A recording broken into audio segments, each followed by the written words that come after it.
The action-packed Sasol Rally is presented by Motorsport South Africa and its partners Toyota, Volkswagen, Ford and Sasol.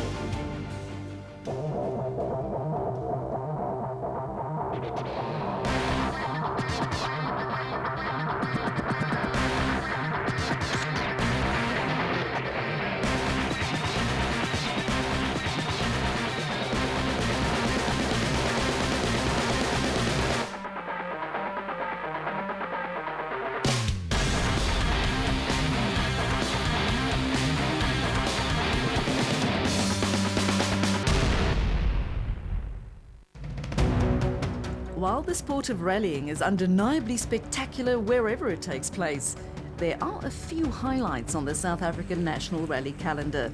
One of these is undeniably the Sasol Rally, which took place for the 23rd time on the 11th and 12th of April this year. Based around the towns of Sabi, White River and Graskop, the Sasol is one of the best attended and most spectator-friendly events on the rally rota. With the lush forests of the Lowveld as a backdrop, the event is contested mainly on a succession of tight tracks with a variety of surfaces. 4 tarmac stages also form part of the event and brings the action even closer to the spectators. A final romp into the Nelspruit Showgrounds serves as a fitting end to one of South Africa's favourite rally events. This year started with the traditional early morning rain at the start of the event, but thankfully nothing resembling the deluge that marred the 2013 rally. Still, the crews lining up for the ceremonial start in Sabi was primed to take it easy at first. One driver who has every reason to be cautious is current championship leader Guy Bottrell. The young Durbanite started the season on a high note, driving his Yato-sponsored Toyota Etios R2 to a win on the Tour Natal Rally, round 1 of the 2014 championship. But nobody knows better than Bottrell that one good result doesn't always lead to another, so he was ready to protect the points he already had in the bank without being too cautious either.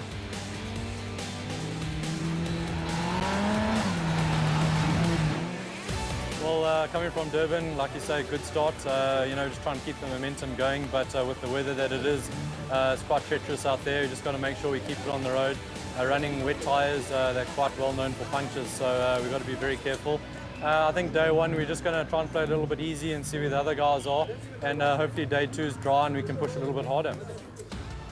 Defending Class S1600 champion Clint Weston campaigns a Reef Tanker-sponsored Citroen C2 R2. His 2014 campaign got off to a rocky start on round 1 when he failed to score any points. A win on round 2 here at the Sasol would make the world of a difference to him. But finding the balance between pushing and not breaking the car would be tricky, especially in the rainy conditions at the start. Weston, however, had only one thing on his mind. Look, I mean, everything went so well on the last one in Natal, right to the third last stage, and unfortunately, the little electronic things happened. So hopefully the car holds. We're very confident. We've got the right stuff, right equipment. The car, as you see in the background, is ready. I'm ready, and so is my navigator, Christoph, and obviously the rest of the team. So we know these roads and we can head out there, and I'm sure we can be fast right from the beginning. That's our plan. This year's Sasol started with a bang. Stage 1, known as Olifantsgeraamte, is a crazy romp up and down the mountainside, climbing to just above the town of Sabi and ending down near the river. This would be followed by stages 2 and 3, Driekop and Grootfontein. They would each be repeated before the crews headed for the traditional night stage around the Sabi town square and the wild dash through White River to end the day. With the Sasol Rally forming part of the FIA African Rally Championship, there were a large number of ARC vehicles that started ahead of the S1600 field.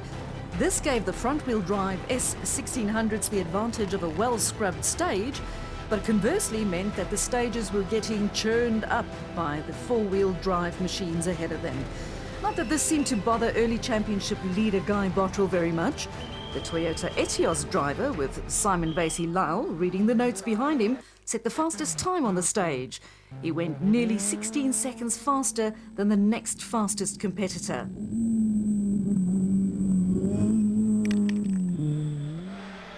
Chad van Beurden and Nico Swartz didn't get off to the greatest start in Natal, but they were clearly on it at the Sasol. Still, they lost 16 seconds to Bottrell on stage 1, despite a good drive in their Investec-sponsored Volkswagen Polo. Marco Himmel and Francois Squirmby came through next quickest in the Volkswagen Polo R2, 6 seconds slower than van Beurden. Ernie van der Bolt followed 7 seconds later in the Ferodo Ford Fiesta R2, with defending class champion Western lagging by 3 more seconds. This was clearly not what the champion had in mind.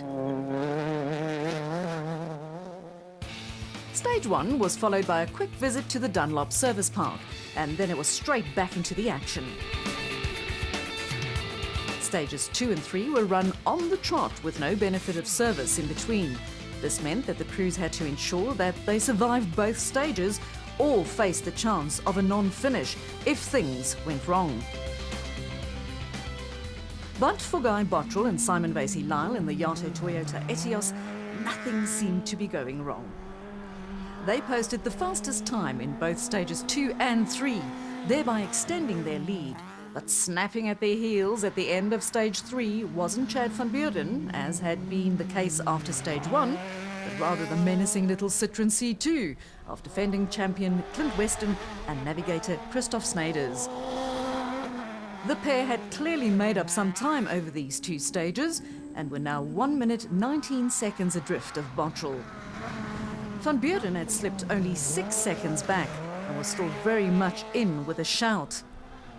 29 seconds further back, Richard Leek and navigator Pierre Jordan in the ATS Ford Fiesta R2 were making headway as well, but they had to beware of Paul Franken and Henry Kern in the Manitou Volkswagen Polo, who was just 7 seconds further back after 3 stages.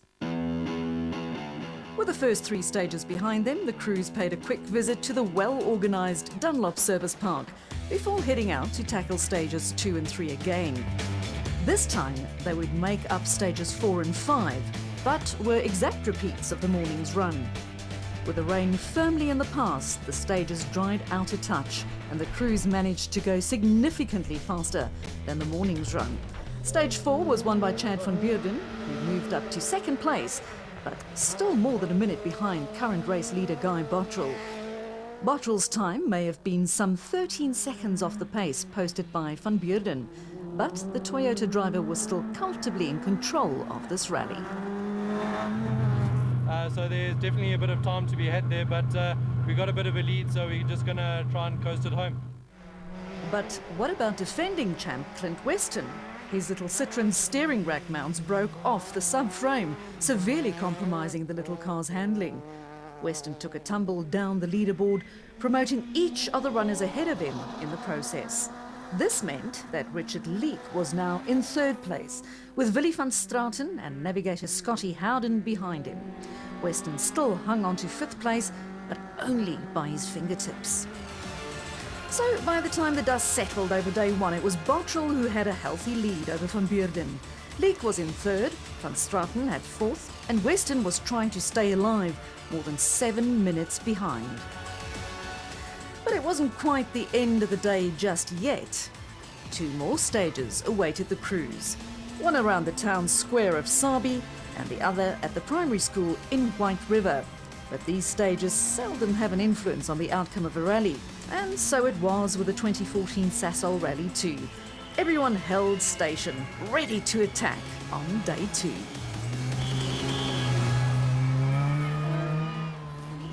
The Sasol just wouldn't be the Sasol without the traditional super special stage in Nelspruit.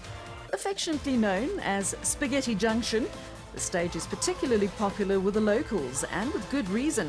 It offers a head-to-head race between 2 rally cars on closed-off public roads.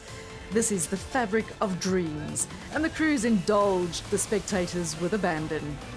This stage was followed by another tarmac stage at the Mbombela Stadium before the teams tackled the last 4 dirt stages of the event. First of these was stage 10, known as Magsley, together with stage 11, which was run without service in between. By now the tune was familiar. Even though the backdrop had changed, Bottrell went fastest, building on his lead. Didn't take many chances, but you know, it was nice and clean, and I'm sure it'll be quite quick. After stage 11, he had a cushion of more than 3 minutes over Chad van Beurden behind him. Ja, full second and ja, then again. Van Beurden, in turn, had a similar gap over Richard Leek in the ATS Ford. The gap between Leek and the next man, however, was somewhat smaller. Willie van Straten was just 1 minute 47 seconds behind Leek. A minute further back, the name of Ashley Haig-Smith made an appearance in the top 5. Together with navigator Damien van As, Haig-Smith posted the second fastest time on stage 10 and the fastest on stage 11, moving him up into contention for a podium. So, with just 2 gravel stages to go, it was Bottrell from Van Beurden by 1 minute 36. Leek was driving well and hanging on to third, with Van Straten and Haig-Smith rounding out the top 5. Another run through the same 2 stages followed, with pretty much the same result. Bottrell took line honours in both stages, cementing his position at the top of the leaderboard. Chad van Beurden drove a solid race and remained in second place, with Richard Leek showing he has what it takes to make it to the podium. The top 5 was rounded out by Willie van Straten and navigator Scott Howden, and Matthew Vasey-Lyle and Skalk van Heerden, who inherited 5th after Haig-Smith fell foul of the rough stage 12. All that remained of the 2014 Sasol Rally was a quick spurt onto the Lowveld showgrounds, and then it was time for cheering and champagne. Bottrell had every reason to be upbeat after his 2nd successive win. Awesome start. Car's great. We're really having a good run. Just really like to thank the sponsors. You know, to get the guys on the podium two runs in a row. It looks good for the season. Confirmation then of the standings. After 14 stages of the Sasol Rally, Bottrell's victory was an emphatic one, as he blitzed the field by nearly 5 minutes. Leek and Jordan finished 9 minutes back, with Van Straten following another minute later. Vasey-Lyle completed the top 5 with a time 12 minutes slower than that posted by Bottrell. Join us at the PMC Gauteng Rally for round 3 of the South African National Rally Championships. This event takes place on 23 and 24 May at the Rally Star facility in Bapsfontein. See you there. All the action from the Sasol Rally was brought to you by Toyota, Ford, Volkswagen and Sasol.